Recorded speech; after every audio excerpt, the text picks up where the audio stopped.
Welcome to the JoDa podcast. This is Jo. And that's Da. Did you forget who I was? Yeah. It happens. I forgot. You know. Who was who. Married life.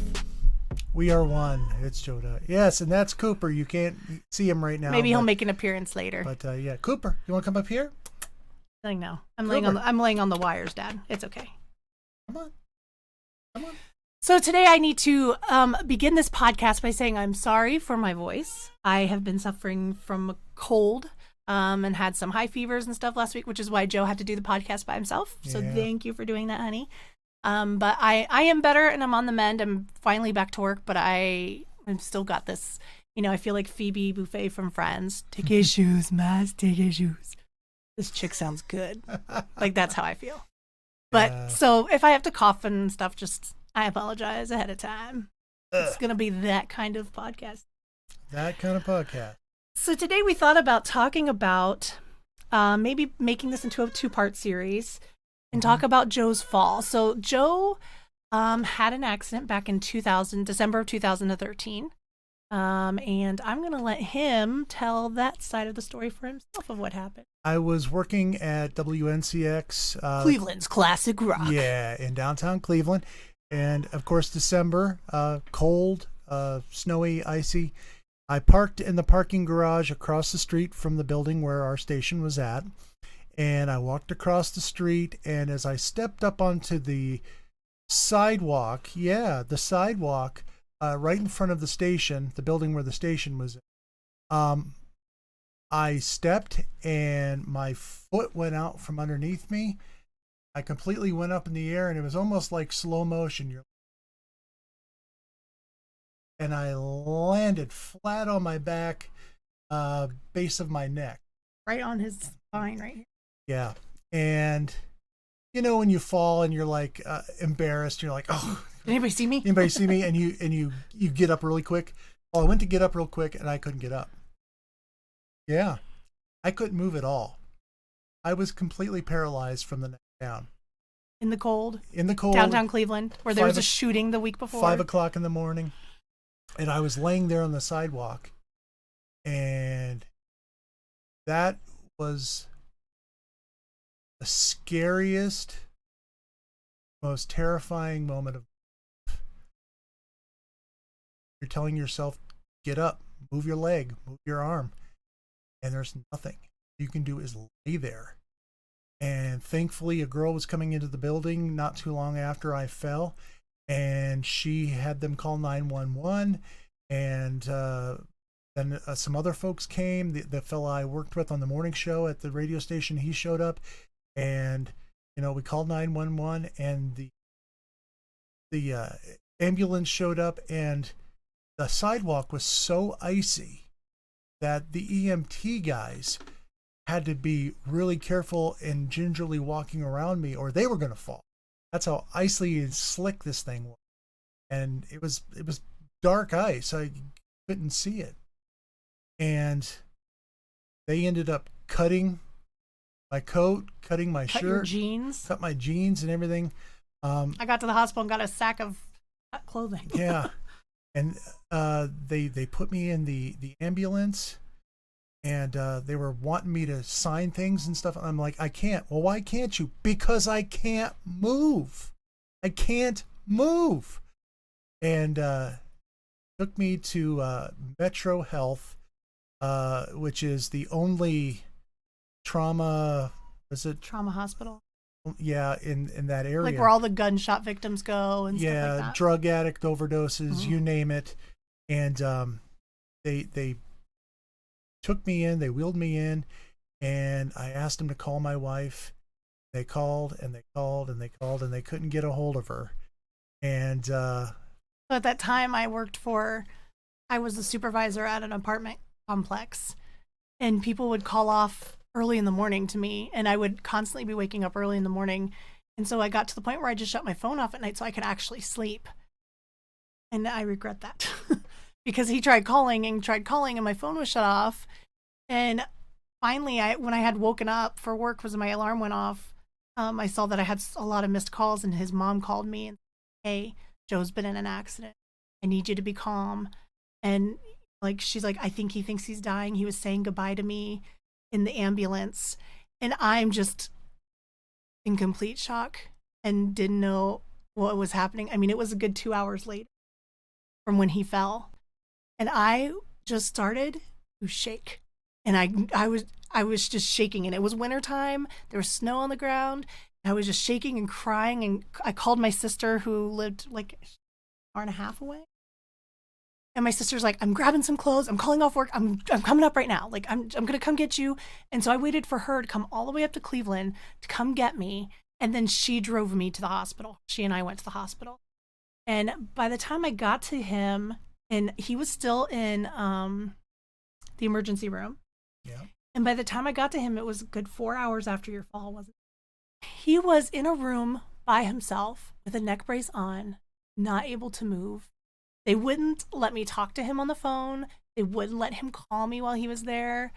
I got there and found out he was alone by himself in that room for so long. I went off. I feel like the second I stepped into that hospital to the second we left that hospital, I was just going off on people.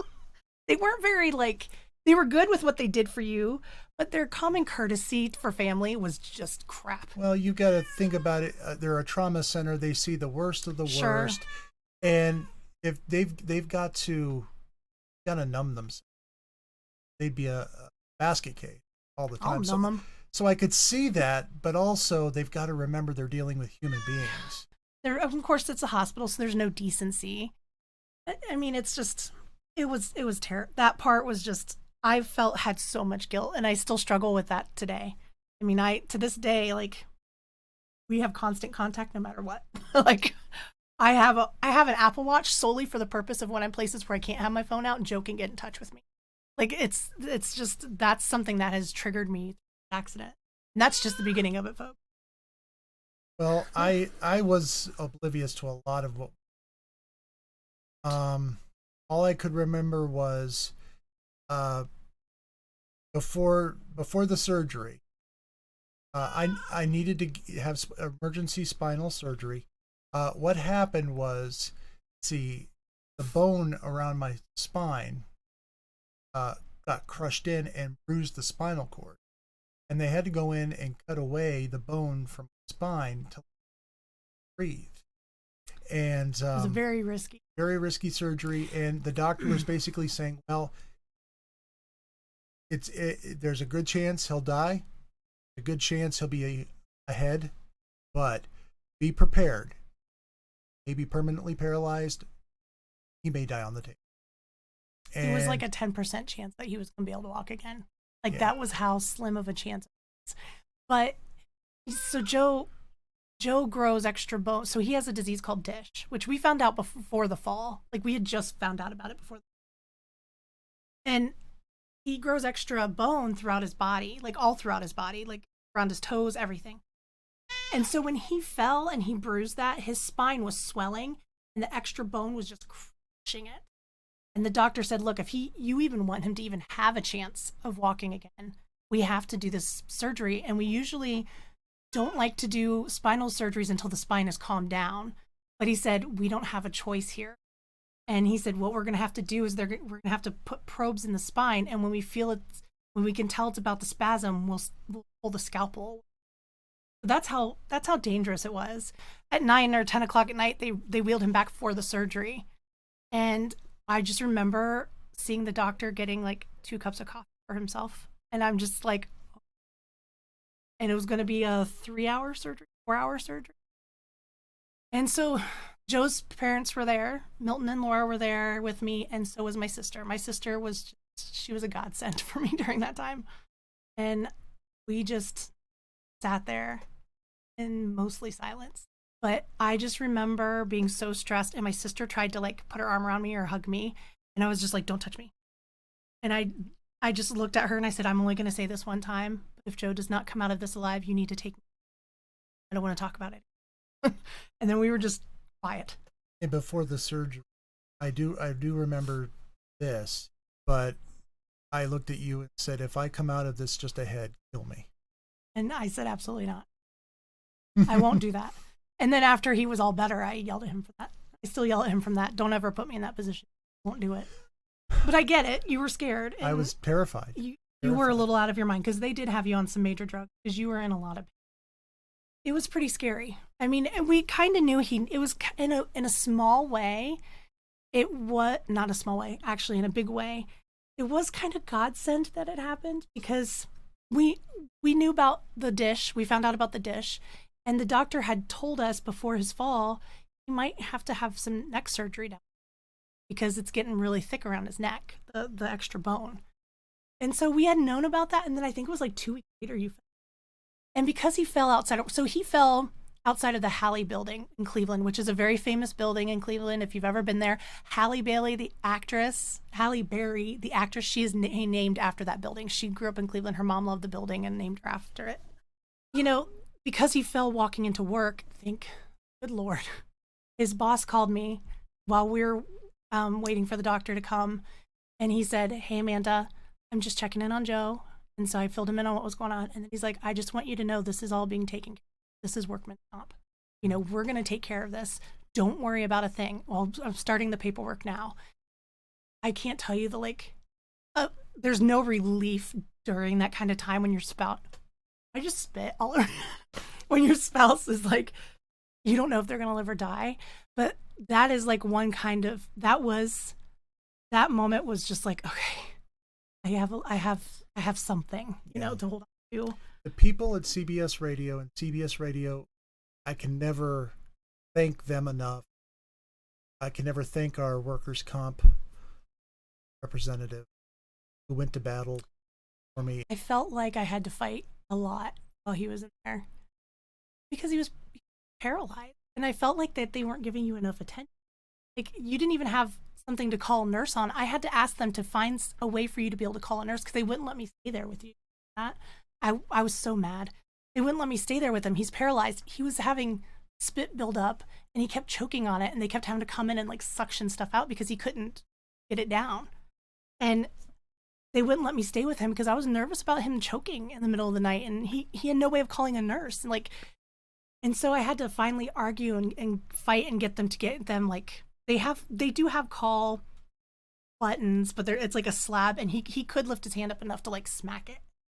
I remember that. So they tried that, and then they tried, I think, a blow tube thing for you. But there was just so much that, sometimes when your family members in the hospital, you have to fight for them. And I felt like with this hospital, it was a lot of me. Like, I felt like I was just in fight mode. I was just fighting. Yeah, so Joe came out with a tube in his throat. Let's talk about that. Ugh. He doesn't remember this part, thank goodness. But he came out of surgery and he was in intensive care, and he had a tube down his throat. So what you expect after, especially neck surgery. And like, all the family came to see him. I remember Megan coming in your room and like holding your hand and crying, and Joe and I have like these little things that we do. Like, we have a little pat thing that we do to tell each other we love each other in public. And so I would do that with him, and then he would squeeze me back the same number. Like, I was so happy when he did that. But I think we were on day 4 of you having that in your 4 or 5. I don't remember. It's kind of blurry. I was very sleep deprived during that time. But I kept asking the nurses, when is the tube coming out? Oh, then tomorrow. It's coming out tomorrow. The next day. Is the tube coming out today? No. Tomorrow. We were going on like this for almost a week. I was getting so angry. And so finally I just went off on the nurses, and I'm like, look, you guys keep telling me tomorrow. And it's not happening. For days you've been saying that to me. I need answers, and you need to find someone to give me answers because I am not going to leave here. And I was going off on this nurse, and I said, I know it's not your fault. You're not the only nurse that's told me that. But I need someone to come down here and give me answers as to why this isn't being taken out. And so finally, the guy who did your surgery, the anesthesiologist that did the surgery, they had him come down and talk to me. And he's like, look, Miss Ledford, when we went to put the tube in Joe's throat, he has a very narrow trachea. And he's like, it is such a narrow trachea, I struggled getting a tube in his throat. And he's like, the problem is that because it was such a high-risk neck surgery, if I pull that tube out too soon and he's got swelling in his neck, there's no turning back and he will die. Like, he's like, I would not be able to fix it. He's like, if we pull it out too soon, he's done. And I said, why didn't you tell me that? Of course I don't want you to take it out. He can leave it in forever if that's the case. But just that communication just wasn't there, and I was struggling and didn't know what was happening with my husband. Is he dying? Is he living? I didn't know. He had a 2-minute throat. He couldn't even communicate with me. He was so jacked up on medicine, and I felt very alone in that moment because not very many people could be there at that time, and it was just me. And I was literally going to work, driving straight to the hospital, coming home. If I have time to clean myself off, great. Love on the cat. Slept for a couple hours, went to work. Like, this was my life for months and months. I was so exhausted. So the lack of communication was just frustrating thing ever. But when I do remember this, when they finally did take it out, they pulled it out, and the first thing that came out of my mouth was, "Oh, I just want to kick the crap out of you." No, you said you wanted to punch him. I just want to punch you guys in the right face now. or something. Yeah. Something, because I was so mad because it's so shocking that being pulled out of your throat. Yeah. And they wisely, that's not a word, is it? Wisely. They were wise. They were wise enough. Words are hard. They were wise enough to do that when I wasn't around, because I've seen my grandmother have a tube taken out of her throat, and I was holding her hand, and it is terrible. It is just like a dry tube coming out of a dry throat. Oh, I'm so glad I wasn't there. But they surprised me. I walked in to see him. I didn't know that they took the tube out, and he was sitting up, and he goes, "Hi, baby," and I was just like, ah! Just started crying. Lift up your arms again, babe. And then lift up your other hand and show me how you're moving it. And tell me you love me. I love you. I love you, baby. Oh, you can almost do it. Okay, that's the first thing we work on, is making sure you can do that. Aw. You just melted my heart a little. In the bottom of your lip. You want to get it up and high. That's it. Okay? And again, this will become more natural the more you do it. And the more you work on strengthening this arm. And I think we're going to stop there for part 1. Yes. Part 2 is going to be His going rehabilitation. to rehab. Yes. And so thanks for listening to watching the podcast. Please subscribe. Please share it. And if you have any questions, leave them in the comment section below. And part 2 is going to be very soon. And remember, I love you. I love you. God loves you. And we'll keep you forever and ever and ever, and right? Boop. Yeah? Yeah? Yeah!